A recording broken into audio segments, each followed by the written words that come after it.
It gives me great pleasure to welcome President Kikwete and also to Rakesh Rajani, who's taking over, as you heard earlier, as being the co-chair for civil society in the OGP. Could I start off by asking you, President Kikwete, why open government partnership is important for Tanzania in terms of your government and for the people of Tanzania? Why does it make a difference? Well, thank you, Rag. First, let me congratulate my countryman here for assuming the chair. He's going to be holding your feet to the fire, you realize that? Not necessarily so. He's going to hold the feet of fire of all the 61 member states.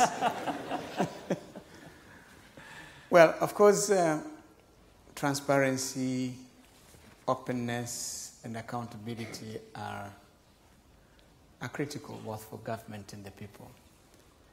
Because when the government is open, the people know what is going on, and they can hold the government accountable. Mm-hmm. And the government has the urge to deliver. But apart from causing you, dare I say, some headaches and holding you to account, does it actually produce real concrete results in terms of efficiency? Do people actually see a benefit from this level of transparency? Well, first, let me give you the assurance that it does not give me any headache. Because one of the things that has been troubling me since becoming president is to first, for me, to know exactly what is going on in government. Because you may have a plan, and you may just believe that things are happening while actually nothing is happening. Mm-hmm. So, one openness in the sense also gives me the opportunity to know what is going on in the various departments of government. Mm. But we in government are there for the people. Mm.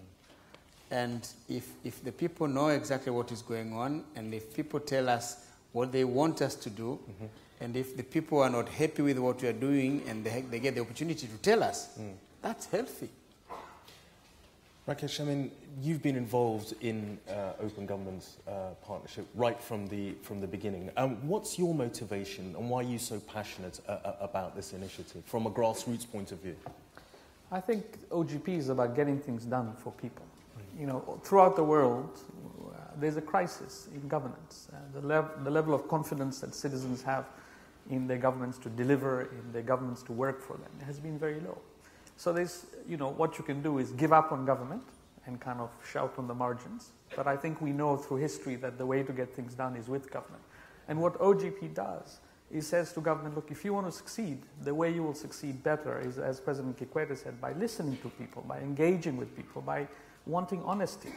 A good leader is the one who wants to hear not only the good news, but the bad news. And also on the part of civil society, we also have a crisis.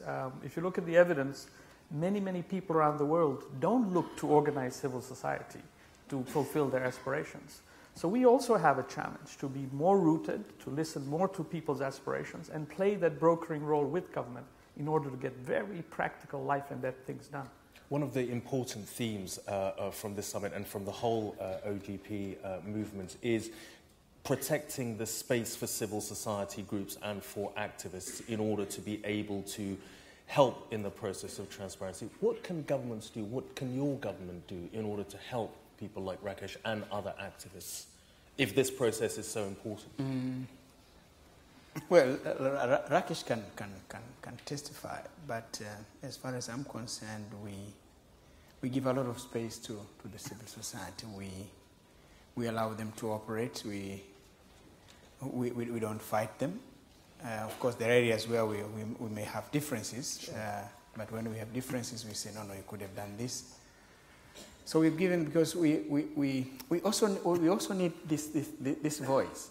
There is the official voice, and then there is the people's voice. But the voice of a third party, but not a third party in the sense of completely an outsider. He is one of you. But speaking from a point of greater independence of telling you exactly what is not happening.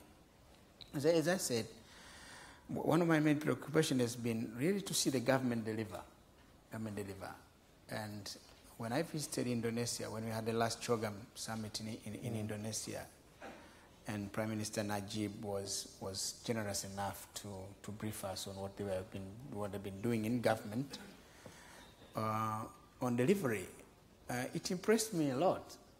I asked for private tuition, and then I got the opportunity of getting a briefing, proper briefing, and then I asked for his people to come and work with us to develop the system. And then we've been starting to develop this system. But the good thing of it is we started first we chose 6 sectors to begin with. And then in each of these sectors, the first thing we did was do an in-depth analysis of the situation in those 3 sectors, in those 6 sectors. What are the challenges?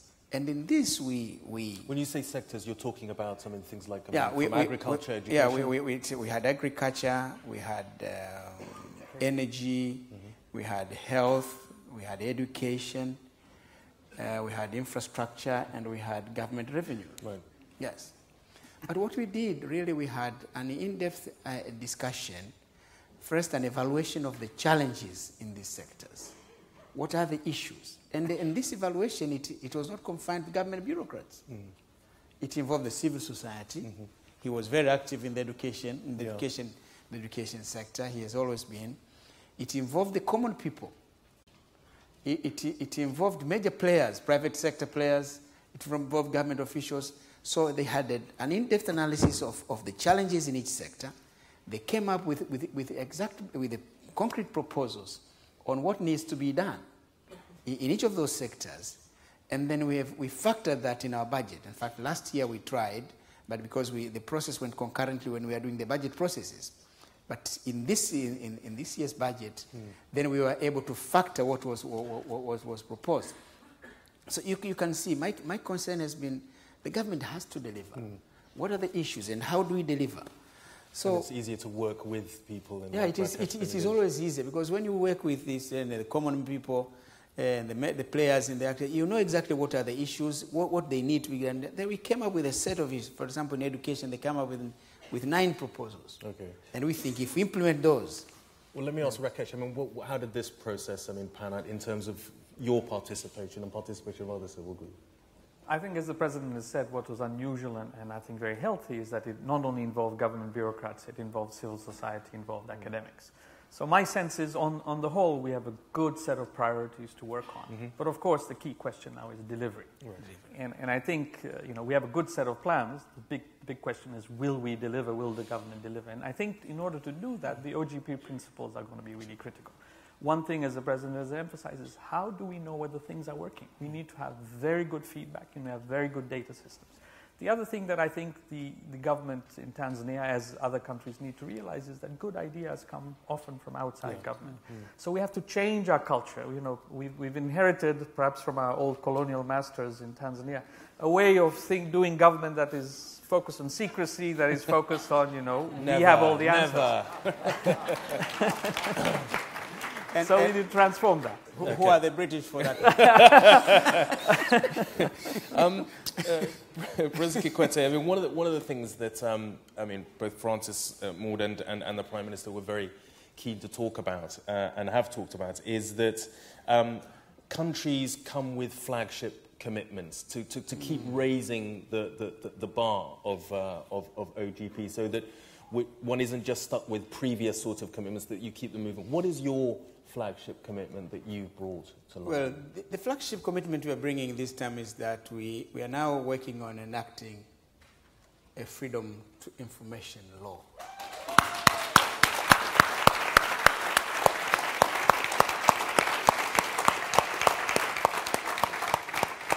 We are working on that one. We think by April next year, the Parliament will send to Parliament this bill and have it enacted. It's now giving the rights of the common man, of the common Tanzanian citizen now, the right to have information from government. We're not talking only of the freedom of the press. It's always there. It has been there. But now we're talking of the people, the government becoming more open, people having great access to information, And when they ask for this information, they should not be seen as trying to venture into territories which are not theirs. Of course. Does this mean, I mean, not just budgets? I mean, what does it involve? Budgets of departments? Budgets how much of departments, people are paid? Fiscal transparency. Of course, we will always leave the domains of security and separate as they are. You know, you cannot say everything has got to be open. Now, if we have some information, some leads that there are terrorists somewhere planning, you cannot say now we have a lead that there is a terrorist. We have to follow this quietly, secretly. When you apprehend them, then that's when it will become public. But at least if people want information on how medicines are distributed, if people want information about budgets, the budgets to their primary school, they should have the right to know this. Their budgets about when are they going to get their water supply? These are issues that we need, that they have to have the right to get. Rakesh, what's your reaction to that? I think this is brilliant news. It's one of the best things I've heard President Kikwete say on. If we achieve this, I think it'll be wonderful. So we're going to make sure this comes, and it's a progressive law. Allow me, Raghu, to say three points.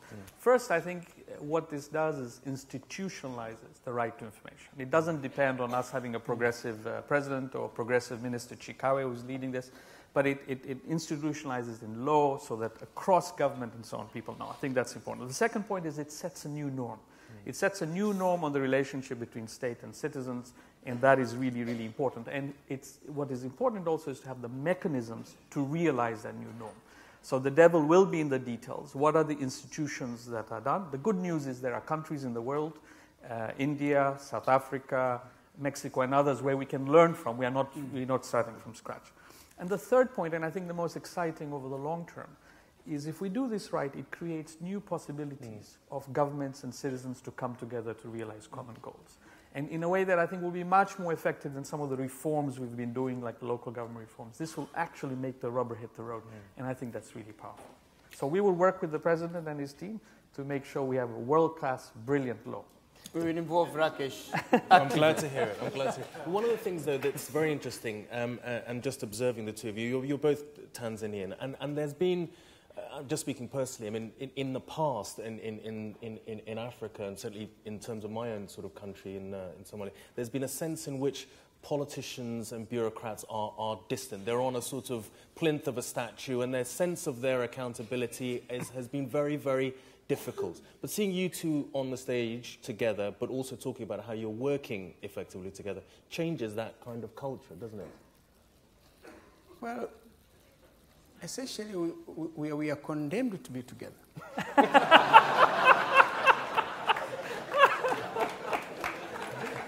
You know, we have to work together because he is working with the civil society. They are making a useful contribution to how a country should be governed, how issues should be managed in the country. We cannot take offense for that, definitely. And all of us are there to help at the end of the day the people of Tanzania. So definitely, as I'm saying, we have to be together. We cannot choose to do otherwise. That could be another phrase that Prime Minister Cameron could borrow from you, in addition to virus of being condemned to work together with. We must get Francis to suggest that to him a bit later. President Kikwete and Rakesh Rajani, thank you very much, both of you, for very enlightening.